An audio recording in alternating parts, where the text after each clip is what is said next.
कराची में सिंध के वॾे वज़ीर सैयद मुराद अली शाह की सदारत हेठ अमन अमान बाबत अहम गॾिजाणी थी, जंहिंमें सीनियर वज़ीर शर्जील इनाम मेमन, सूबाई घरू वज़ीर ज़ियाउल हसन लंजार, IG सिंध गुलाम नबी मेमन, घरू secretary Iqbal Memon, additional IG Javed Alam Odho ऐं ॿियनि कामोरनि शिरकत कई।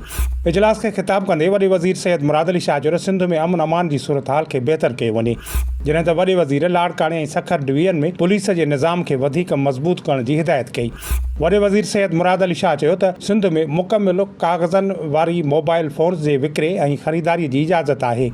कराची मुल्क जो सब खां वॾो मोबाइल मार्केट आहे। कारोबार करण वारनि खे वाज़े पैगाम पहुचायो।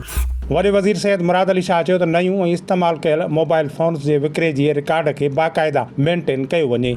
इजलास में वॾे वज़ीर चोरीअ जे गाॾियुनि ऐं मोटरसाइकिल्स जी स्पेयर पार्ट्स की ख़रीद ऐं फ़रोख़्त बाबति पंहिंजे जारी कयल हिदायतुनि जा तफ़सील वरिता। IG सिंध गुलाम नबी मेमन ॿुधायो त 234 स्क्रैप डीलर्स के चोरीअ जे गाॾियुनि जे सामान जो कारोबार करण ते गिरफ़्तार कयो वियो आहे। सिंध जे घरू वज़ीर ज़ियाउल हसन लंजार ॿुधायो त पुलिस ऐं FIA गॾिजी 27 जवाबदारनि खे गिरफ़्तार कयो आहे।